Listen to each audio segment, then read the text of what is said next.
वैष्णव को कम से कम 3 निष्ठाओं का पालन करना चाहिए, तभी उसका वैष्णव धर्म निभता है।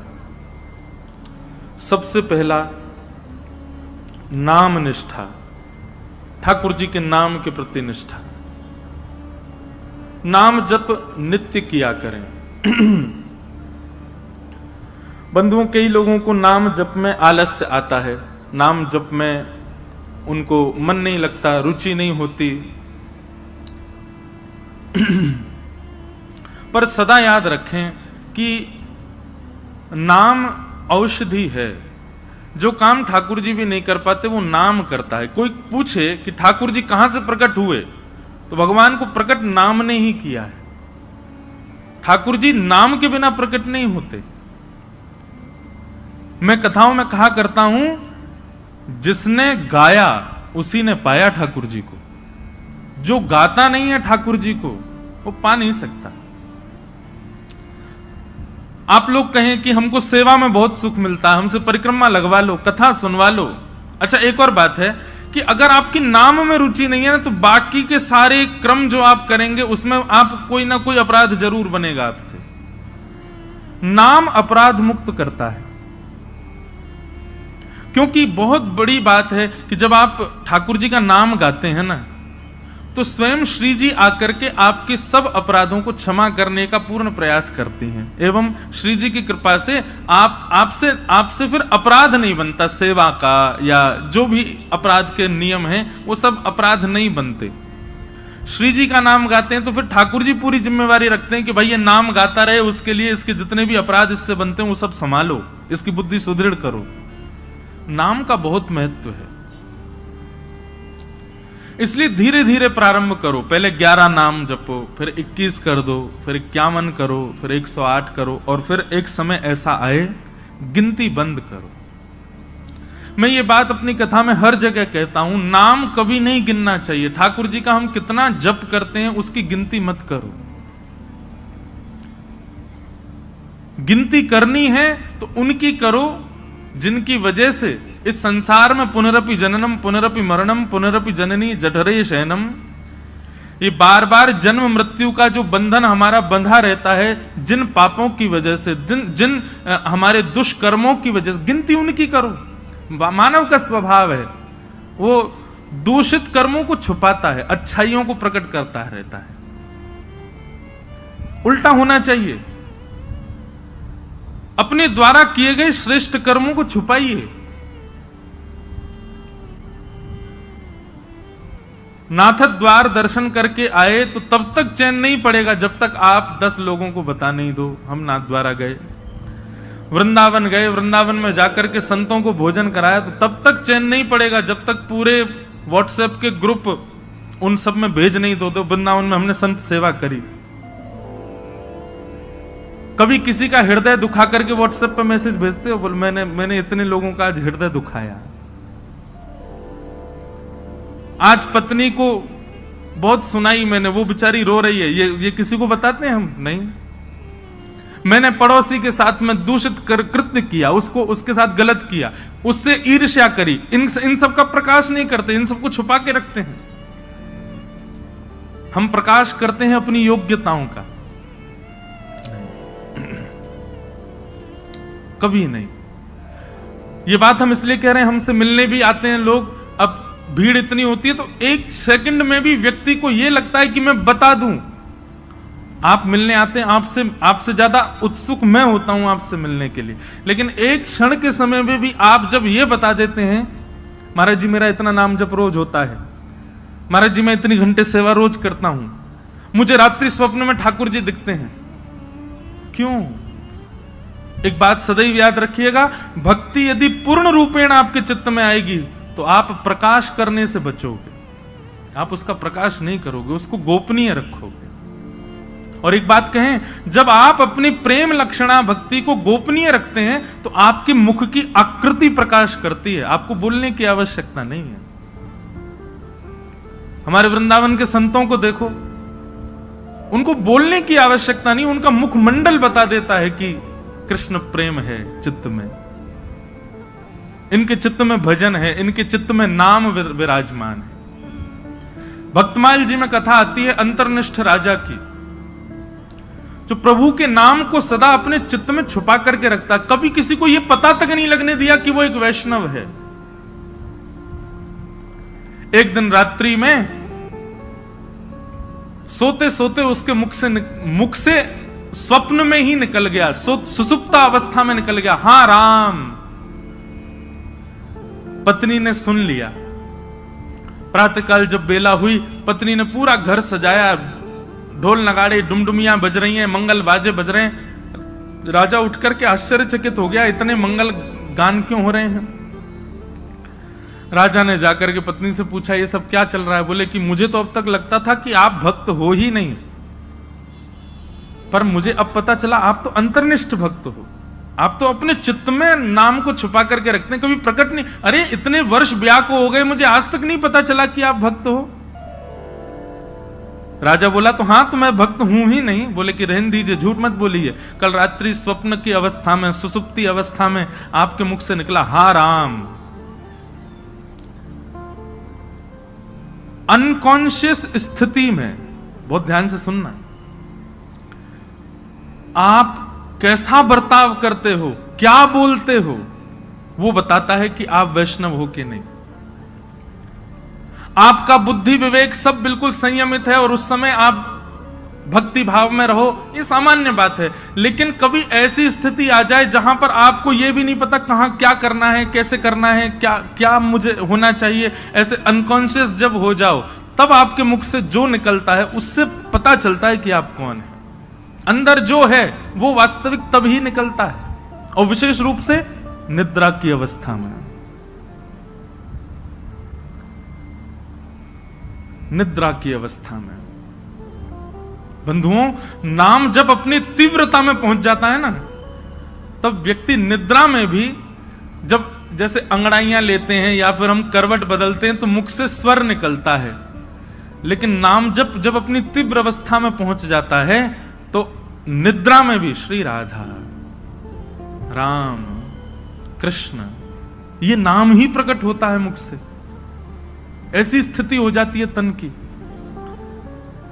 उस अंतर्निष्ठ राजा को जैसे ही पता चला कि मेरे मुख से राम नाम निकल गया, पत्नी से बोला, देवी अब तुम राजपाट संभालो और सब संभालना, अब मैं जीवित नहीं रह सकता। पत्नी बोली, क्यों? बोले, मैंने सदा जिस नाम को छुपा करके चित्त में रखा, अपनी पत्नी तक को नहीं पता चलने दिया, वो नाम जब मेरे मुख से निकल गया, मतलब मेरे तन का त्याग नाम ने कर दिया, अब मैं जीवित कैसे रह सकता हूं। प्राण रूप मान करके मैं नाम को अपने हृदय में छुपा करके रखता था, अब वही निकल गया तो मैं जीवित कैसे रहूं। और ऐसा कहते ही तत्क्षण राजा ने अपने प्राण त्याग दिए।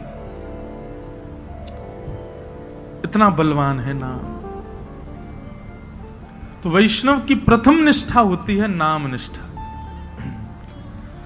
आज मुझसे किसी ने प्रश्न किया, नाम जपने की विधि क्या है? ये विधि विधान जो होते हैं ना, ये श्लोकों के लिए होते हैं, मंत्रों के लिए होते हैं, नाम के लिए कोई विधि नहीं। जपात सिद्धिर जपात सिद्धिर जपात सिद्धिर न संशय। उठते बैठते खाते पीते हंसते हर समय जपते रहो, नाम है ठाकुर जी का। आपका गुरु मंत्र जो है, गुरु श्लोक, गुरु मंत्र जो आपको मिला है, या द्वादशाक्षर मंत्र है, जो मंत्र की विधि है, उसके लिए तो आपको आसन चाहिए, स्वच्छता चाहिए, एक जगह बैठना, मन एकाग्र होना, ये सब चाहिए। पर नाम तो आप हर समय जप सकते, हर समय हर क्षण। तो वैष्णव की सबसे पहली निष्ठा है नाम निष्ठा। इसलिए नाम को प्रारंभ कीजिए। अच्छा, नाम के प्रति 2-3 बातें ध्यान रखिएगा। नाम जपना भी एक सेवा है, और जैसे मंदिर की ठाकुर जी की सेवा है ना, उसमें अपराध नहीं होना चाहिए, उसमें लगन होनी चाहिए, उसमें तत्परता होनी चाहिए, उसमें स्वच्छता, शुद्धता और हृदय में प्रसन्नता होनी चाहिए। ठीक वैसे नाम भी एक सेवा है। जब आप कृष्ण बोलें तो आपके चित्त में त्रिभंग लली वरहा पीड़म नटवर वपुः कर्णयो कर्णकारम कस्तूरी तिलकम ललाट पटले वक्षस्थले कौस्तुभम नासाग्रे वर मुक्ति कंतर तले वेणु करे कंकणम सर्वांगे हरिचंदनम सुललितम कंठे च मुक्तावली गोप स्त्री परिवेष्टितो विजयते गोपाल चूड़ामणि। कृष्ण कहते ही आपके चित्त में गोपाल जी प्रकट हो जाएं, उनके मधुर रूप का दर्शन होने लग जाए। श्री राधा कहते ही अति सुकुमारी अति सुकोमला हमारी वृषभानु नंदिनी किशोरी जी की झांकी आ जाए, और फिर उस नाम को ही कभी इत्र मान करके, उस नाम को ही पंचगव्य पंचामृत मान करके, उस नाम को ही वस्त्र मान करके, उस नामी की ही श्रृंगार करो, सेवा करो, माला पधराओ, सुंदर नाम से ही आरती करो, नाम का ही प्रसाद भोग अर्पित करो। इस प्रकार नाम से निष्ठा से सेवा होती है। केवल ये माला फेरना और जप पूर्ण करना, अपनी संख्या पूर्ण करना नाम जप नहीं होता है। चित्त में कुंज का निर्माण करो, सुंदर यमुना जी बह रही हैं, सुंदर हरे भरे वृक्ष हैं, पीछे सुंदर सुंदर गिरी कंदरा दिख रही हैं, बीच में एक सेज सजी है, उस सेज पर हमारे श्याम सुंदर विराजे हैं और नाम चल रहा है। नाम वृक्षों में भी दिखे, नाम सेज पर भी दिखे, नाम यमुना जी में भी दिखे, नाम पीछे के सुंदर गिरी कंदरा में भी दिखे, और नाम ठाकुर जी में भी दिखे। पर उसी नाम के जल से ठाकुर जी को अभिषेक कराया, उसी नाम के जल से ठाकुर जी को प्रक्षालन किया, उसी नाम के जल से, उसी नाम से ठाकुर जी को वस्त्र धारण कराया, उसी नाम से इत्र धारण कराया, उसी नाम से प्रसाद, उसी नाम से ही ठाकुर जी को आरती, और उसी नाम से बलैया। ऐसी पूरी एक सेवा की विधि है। उस सेवा को मानसी रूप में करते हुए नाम जप करना, यह नाम निष्ठा है। ऐसे नाम जप होता है। नाम जप का दूसरा रूप, आज जितना हुआ है कल उससे अधिक होना चाहिए। अगर नाम जितना आज है कल भी उतना ही है, और बल्कि परसों कम और हो गया, तो इससे नामापराध होता है। नाम बढ़ना चाहिए, नाम बढ़ाओ। नाम के प्रति दूसरी भावना, कोई यदि आपसे पूछे कि आप क्या जपते हो, तो पहले परख लीजिए। यदि वो अधिकारी हो तो ही बताइए, नहीं तो उसके सामने प्रकाश करने की आवश्यकता नहीं है। अपने आप को ऐसा बता दो, नाम तो कुछ करते नहीं, महासंसारी हैं हम तो, पापी पामर जीव हैं। अपने आप को मत दिखाइए कि आप नाम जापक हैं। कोई यदि पूछे और लगे कि हाँ ये वैष्णव है, कोई गुरुजन पूछे, हम पूछ लें, हम तो वैसे हम भी संसारी हैं, हम पूछे तो मत बताओ। कोई संत पूछे, कोई महापुरुष पूछे, कोई वैष्णव पूछे, तो उनको उजागर करो। सबके सामने उजागर नहीं। यहां लोग बताते फिरते हैं कि हम कितना नाम जप कर रहे हैं, क्यों नहीं, ये नामापराध है। सबके सामने अपने नाम का प्रकाश मत करो। भाई, अगर किसी भाव से आपका प्रेम बढ़ रहा है, उस भाव को गोपनीय रखो ना, उसको प्रकाश करने की आवश्यकता क्या है। तो नाम में इस बात का ध्यान रखें कि अगर कोई व्यक्ति अयोग्य, किसी को मत मानो, लेकिन यदि आपको अनुभव हो जाए कि ये वैष्णव भाव में नहीं है, बस ऐसे चलते फिरते पूछ रहा है, तो उसके सामने अपने आप को मूर्ख ही घोषित करो। ये मत बताओ कितना नाम जपते, नहीं तो नामापराध होता है। तो सबसे पहली वैष्णव की निष्ठा होती है नाम निष्ठा। वैष्णव की दूसरी निष्ठा होती है तुलसी निष्ठा। उसके तन पर यदि तुलसी स्पर्श नहीं है, तो ठाकुर जी उसके हाथ से सेवा तो बहुत दूर की बात है, जल भी स्वीकार नहीं करेंगे। इसलिए आपके तन पर तुलसी स्पर्श होना बहुत आवश्यक है। यह वैष्णव की दूसरी निष्ठा है। कई लोग पूछते हैं तुलसी धारण करने के लिए, आप लोग धारण कर लीजिए, लेकिन उसके बाद लोग पूछते हैं महाराज जी, अगर हम तुलसी धारण कर लें और कहीं कुछ खाना पाना हो तुलसी धारण करने के बाद में एक नियम का पालन आपको निश्चित रूप से करना है कि कुछ भी खान पान ऐसा नहीं करना जिससे तुलसी का अपराध बने। और यदि आपने कहीं गलती से तुलसी जी के धारण के पश्चात कुछ ऐसा खान पान किया है तो दूसरे दिन उन तुलसी जी को यमुना जी में पधराओ, आना पड़ेगा, भोपाल से वृंदावन ही आओ, तुलसी जी को पधराओ, क्षमा याचना करो, ब्राह्मण भोज कराओ, संतों के चरणों में प्रणाम करके क्षमा मांगो, फिर दूसरी तुलसी जी ठाकुर जी के चरणों में अर्पित करके फिर धारण करो, फिर ये वचनबद्ध हो जाना कि अब नहीं करेंगे। एक व्यक्ति मुझसे बोला, बोले महाराज जी जब खाते पीते हो उस समय उतार दें, खान पान करके फिर पहन लें। वाह, ऐसा नहीं करना है। मन में एक भाव आता है कि श्री तुलसी जी आपके कंठ में विराजमान होने के लिए अपने रूप का त्याग कर देती हैं। वो एक पौधे के रूप में होती हैं, वृक्ष के रूप में होती हैं, ठाकुर जी को सुख देने के लिए नवीन नवीन अपने अंदर पत्रों को प्रादुर्भाव करती हैं, ठाकुर जी की सेवा में जाएंगे। लेकिन आपके कंठ को सुशोभित करने के लिए और आपके तन के कल्याण के लिए वो अपने उस रूप का त्याग कर देती हैं, अपने आप को छिलवा देती हैं और उसके बाद माला बनकर के आपके गले में विराजमान होती हैं। इतना बड़ा त्याग तुलसी जी हमारे लिए करती हैं, हम उनके लिए ये सामान्य सी वस्तु नहीं छोड़ सकते। इसलिए तुलसी निष्ठा, तुलसी जी को धारण करो। तुलसी जी गले में धारण होने के बाद में जैसे ही आप कुछ भी पाते हैं, पहली बात तो प्रसाद ही पाएंगे, प्रसाद पाते ही जैसे ही कंठ से नीचे जाएगा, कंठ में तुलसी जी है, नीचे जाते ही उसमें जितने दोष होंगे सब समाप्त हो जाएंगे। तुलसी जी कंठ में धारण हैं और उस समय आपने जलपान किया तो जलपान जैसे ही तुलसी जी के यहां कंठ से नीचे गया, तुलसी जी का स्पर्श होते ही वो साक्षात श्री यमुना जी का, श्री गंगा जी का जल हो जाएगा, ठाकुर जी का चरणामृत हो जाएगा। अरे कहां तक कहें, आप स्नान करेंगे और जैसे ही जल अपने सिर पर डालेंगे, आपके मुख पर आकर के जल जैसे ही तुलसी जी का स्पर्श करके सर्वांगीण अंग पर जाएगा, वह भी दिव्य किसी पवित्र नदी का रूप धारण करके, उनके जल का रूप धारण करके आपके तन को पवित्र कर देगा। तुलसी निष्ठा। कई संप्रदायों में तुलसी जी का भाव ऐसा धारण करो पर स्नान के समय मत करो, उसमें ऐसा भाव है कि तुलसी जी का जल चरणों में आ जाएगा। तो सब संप्रदायों के अलग अलग भाव हैं। कहीं पर ऐसा भाव है कि तुलसी जी का जल तन पे जाना चाहिए तभी पवित्र होंगे। तो अपने अपने गुरुजनों की प्रणाली के अनुसार आप उसका कर सकते हैं भाव। कई मन में भाव रखते हैं कि हम शौचाचार के लिए जाएं तब तुलसी जी को उतार दें। आपके भाव के ऊपर निर्भर करता है, आपका भाव कैसा है, उस अनुसार आप उसका पालन कर सकते हैं। नहीं तो शास्त्र और संतों की आज्ञा तो 24 घंटे आपके कंठ में तुलसी होनी चाहिए।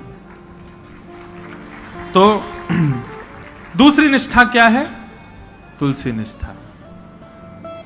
और तीसरी और सबसे विशिष्ट निष्ठा एकादशी निष्ठा। वैष्णव को एकादशी व्रत निश्चित करना चाहिए।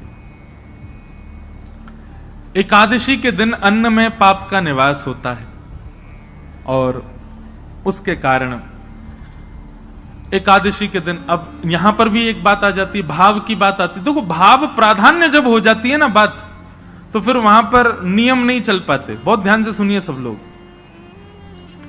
अब हमारे राधा वल्लभी है और हमारे हरिदासी वृंदावन के, वहां पर अधिकतर एकादशी नहीं मानी जाती। क्यों? उनका भाव ऐसा है कि भाई ठाकुर जी का भोग है, कल हमने ठाकुर जी को भोग लगाया, वो अन्न था जिसको हमने भोग लगाया, प्रसाद बन गया। अब आज एकादशी है, हम उस प्रसाद में फिर ये कर रहे हैं कि नहीं आज एकादशी, आज तो हम उसको पा ही नहीं सकते। तो ठाकुर जी का भोग, उसमें एकादशी पर अन्न कैसे हो सकता है? हम प्रसाद को अन्न कैसे मान सकते हैं? इसलिए कहीं ये भाव उत्पन्न ना हो, इसलिए कई हमारे आचार्य चरणों की प्रणाली में भाव से एकादशी का नहीं नियम माना जाता। पर आजकल के मॉडर्न जमाने में करवा चौथ भी नहीं रखती कई माताएं। क्यों? अरे मेरा ब्याह हुआ, मेरा पति इतना फल फूल रहा है, उसके लिए मैं भोजन क्यों त्यागूं? मैं तो खूब रज रज के पाऊंगी, इसलिए माताएं पाती हैं। देखो कितना भी आप पाओ, लेकिन जब करवा चौथ के दिन कोई मां, कोई बहन अपने पति के लिए व्रत करती है, एक दिन के लिए किया गया व्रत वो शोभनीय लगता, सुंदर लगता, उसमें कोई पीड़ा नहीं, सबको अच्छा लगता, बल्कि माताएं सौभाग्य मानती हैं कि हम व्रत करें। और आजकल तो भाई लोग भी करते हैं पत्नी के लिए, अच्छा है। आप लोग ज्यादा एक्सपीरियंस्ड हो, हमको नहीं पता, लेकिन हमारे लिए तो भैया एकादशी जो है ना, हमारे प्रियतम के लिए ये करवा चौथ का व्रत है हमारा। हम अपने श्याम सुंदर रूपी प्रियतम के, अच्छा लोग कहते हैं आयु बढ़ती आदि आदि, जो भी कुछ भी बढ़े ना बढ़े, लेकिन हाँ करवा चौथ का व्रत जब मां करती है तो उसका अपने पति के प्रति प्रेम बढ़ता है। पति को भी लगता है अरे मेरे वजह से बच्चा भूखी प्यासी बैठी सुबह से। भाई सेक्रीफाइस जो होता है ना, ये प्रेम में बहुत आवश्यक है। और अन्न जो है ना, ये हमारे प्राणों को धारण करता है। अगर हम उस अन्न के प्रति एक दिन का सेक्रीफाइस करते हैं तो उसमें कौन सी बड़ी बात है। और भाई ऐसे सेक्रीफाइस यदि अगर रोज करो, सब जानते हैं एकादशी कैसी होती है, कुटू की पकौड़ी, कुटू की कचौड़ी, समा के चावल, मखाने की खीर। अगर व्यक्ति एकादशी वाला फलाहार नित्य करने लग जाए तो 7 दिन में 5 किलो वजन बढ़ जाए उसका।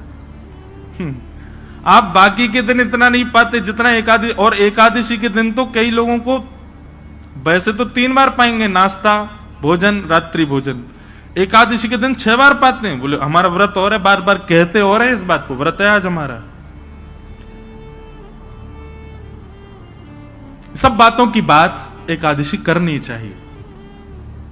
और उसके पीछे भाव क्या है, हम अपने प्रियतम के लिए बस हमारा भक्ति में प्रेम बढ़े, हमारी प्रेम लक्षणा भक्ति बढ़े, हमको वो और प्रिय लगे, उसके लिए हम व्रत कर रहे हैं। अन्न जल का त्याग करके, फलाहारी होकर के व्रत कर रहे हैं। पर हम एक बात आपसे निवेदन करें, एकादशी में कुछ चीजें और मिलाइए। व्रत का मतलब क्या होता है, हमने एक पर्टिकुलर वस्तु का त्याग कर दिया। पर एक बात मेरे मन में कभी कभी आती है कि अन्न का त्याग करना कोई बहुत बड़ी बात नहीं है। आजकल के बच्चे सो करके उठते 12 बजे हैं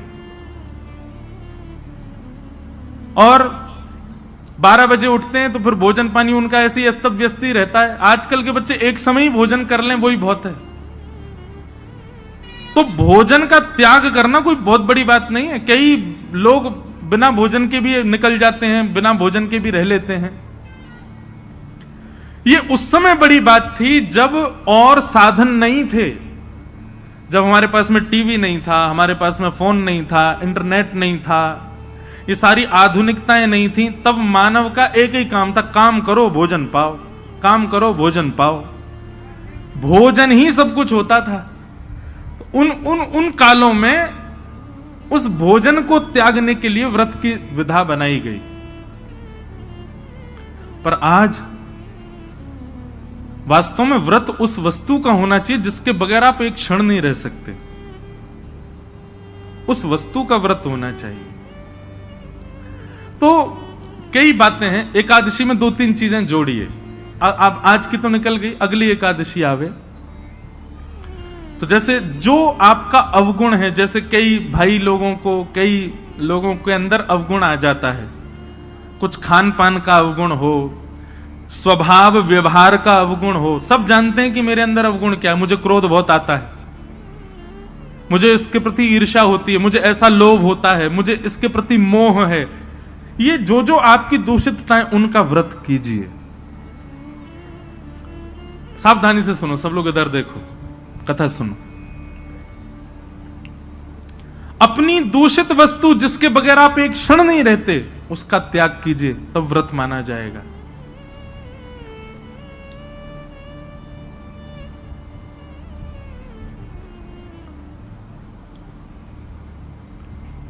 निकालिए, लिस्ट बनाइए, ऐसे कौन कौन सी वस्तुएं हैं जिनके बगैर आप एक क्षण नहीं रह पाते। संसारी वस्तु, उसका व्रत कीजिए। एक दिन व्रत कीजिए, अगली एकादशी पर नियम बनाओ। सबसे ज्यादा तो फोन ही है भैया, उसके बिना ही नहीं रह पाते हम। अगली एकादशी प्रयास करके देखो। हम अपने ऊपर इसलिए लागू नहीं कर सकते, हम तो सफर में रहते हैं, इधर उधर आना जाना लगा रहता है, तो कुछ ना कुछ काम रहते हैं, तो इसलिए हम वो तो नहीं करते। फिर एकादशियों पर इंद्रियों की एकादशी करो, जैसे नेत्रों की एकादशी। नेत्रों की एकादशी मतलब आज नेत्रों से केवल और केवल ठाकुर जी और ठाकुर जी के भक्तों का दर्शन करेंगे। ठाकुर जी का दर्शन और ठाकुर जी के भक्तों का दर्शन। तो एकादशी के दिन बस लगे हैं, अब नहीं जा सकते वृंदावन तो फोन पे ही दर्शन करो। राधा वल्लभ जी, राधा रमण जी, श्री वृंदावन बिहारी लाल जी, गोविंद देव जी, गोपीनाथ जी, द्वारिकाधीश जी, बद्रीनाथ जी, सुबह से लगे दर्शन करने में। और वैष्णवों का दर्शन करो, चुन करके निकाल के अपनी बाइक गाड़ी जाओ, संतों के यहां जाओ, वैष्णवों के यहां जाओ, जाकर के उनको प्रणाम करो। एकादशी ऐसे व्यतीत करो। नेत्रों की एकादशी, कानों की एकादशी। क्या? आज इन कानों से केवल भगवत चर्चा सुनेंगे, सूर्योदय से लेकर के सूर्यास्त तक और कुछ करना ही नहीं है। कीर्तन और भजन, केवल भगवत चर्चा ही श्रवण करनी है। कानों की एकादशी। मुख की एकादशी दो प्रकार से हो सकती है, या तो मौन रहो, या फिर केवल और केवल भगवान नाम ही कहो, और कुछ बोलना ही नहीं है, केवल भगवान नाम। मुख की एकादशी। हाथों की एकादशी कैसे? निकालो, सवेरे निकल जाओ 6 बजे महाराज, मंदिर जो जो हैं आपके क्षेत्र में सबकी सफाई करना, सब जगह जाकर के स्वच्छता करना, सबके ठाकुरों की सेवा करना, हाथों से सेवा। पैरों की एकादशी, प्रदक्षिणा करो, परिक्रमा, गैया की परिक्रमा, माता पिता की परिक्रमा, मंदिरों की परिक्रमा। ऐसे भैया अपने तन से एकादशी करो, केवल अन्न छोड़ने मात्र से काम। ये आगे की विधा है, पहले अन्न से ही शुरू कर लो, पर शुरू करो। ये 3 निष्ठाओं का यदि आपने पालन कर लिया तो दावे से कह रहे हैं अंतिम श्वास से पूर्व ही ठाकुर जी का निश्चित दर्शन होगा, निश्चित ठाकुर जी अनुग्रह करेंगे। और भाई प्रयत्न तो करने पड़ेंगे, बिना प्रयत्न के ठाकुर जी तो नहीं मिल रहे। हम इतने बड़े भक्त तो है नहीं कि ठाकुर जी बेचारे हो के कछु ना करे, आदमी ले आओ याते। कछु तो करो, ऐसा तो कछु जीवन में लाओ जैसे लाल जी आप सो प्रसन्न हो, आवे आपके समीप। और एक बात मैं आपसे कहूं, पाव भाजी खा लो बाहर किसी ढकेल पर, 20 रुपए का मिल जाएगा। वही पाव भाजी 5 स्टार होटल में खाओ 500 रुपए का। क्यों? प्रस्तुतिकरण में भेद है। ऑफरिंग, वो ऑफर करने का नतीजा है कि वहां महंगा है, यहां सस्ता है। ठीक वैसी भक्ति भी है। एक लोटा जल लिए, उसी में तुलसी डाल दी, उसी में चावल डाल दी, उसी में रोली डाल दी, उसी में चीनी डाल दी, उसी में सब डाल दी, जा गए शंकर जी पर चढ़ा के और नियम करके त्रिपुंड लगा के बेलपत्र चढ़ा के सिर पे लेके आ गए। एक तो ये ऑफरिंग है और एक दूसरी ऑफरिंग है, सारी सामग्री बढ़िया सुंदर सजा करके लेकर के गए, एक एक करके एक एक सामग्री शंकर जी पर चढ़ा रहे हैं, सुंदर कोमल हाथों से शंकर जी के सुंदर अभिषेक कर रहे हैं, और उसके बाद में सुंदर इत्र लगा करके त्रिपुंड लगा करके प्रणाम करके खूब देर रज रज के भाव से करके आ रहे हैं। दोनों में अंतर है कि नहीं? भक्ति में प्रस्तुतिकरण देखिए, आप कैसे प्रस्तुत कर रहे हो। केवल करना है ये नहीं, इससे बढ़िया तुम मत ही करो। केवल एकादशी करनी है हमको, अन्न नहीं खाना, लेकिन पूरे नाक में दम कर दिया घर के में, जे बनाओ, भूख लगी है केला लाओ, ये बनाओ, ये करो। ऐसी क्या फायदा? एकादशी एकादशी जैसी दिखनी चाहिए, उसका प्रस्तुतिकरण ऐसा रखो। ये जो भाव हम आपको बता रहे हैं, हम तो 10% बताएंगे, बाकी आपको विचार करने पड़ेंगे। अब अगली एकादशी होगी, उसमें क्या करना चाहिए जिससे ठाकुर जी प्रसन्न हो। क्योंकि एकादशी के दिन ठाकुर जी दोनों नेत्र खोल करके सब पर दृष्टि डाल करके सबकी क्रियाएं चेक करते हैं। एक प्रकार से ये समझ लीजिए, एकादशी अवसर है, 15 दिन में जो आपने किया उससे निवृत्त होने का अवसर है। इसका मतलब ये नहीं कि 14 दिन सब आपने किए, बोले एकादशी आई रही है सब बढ़िया कर लेंगे उस दिन। अवसर है, अवसर मिला, अब अगले दिन से प्रयास करें कि अब दूषित नहीं करना है। बहुत सारे भाव हैं, मैं तो बोलते ही चला जाऊंगा। हमारे गुरुदेव एक बात कहते हैं कि भाव थोड़े कह करके और फिर आगे बढ़ो। मैंने कहा क्यों गुरुजी, पूरा प्रस्तुतिकरण ही कर? बोले नहीं, कुछ गृह कार्य रहने दो ना, उनको भी सोचने दो, श्रोताओं को भी। तो अब आगे की चीज आप विचार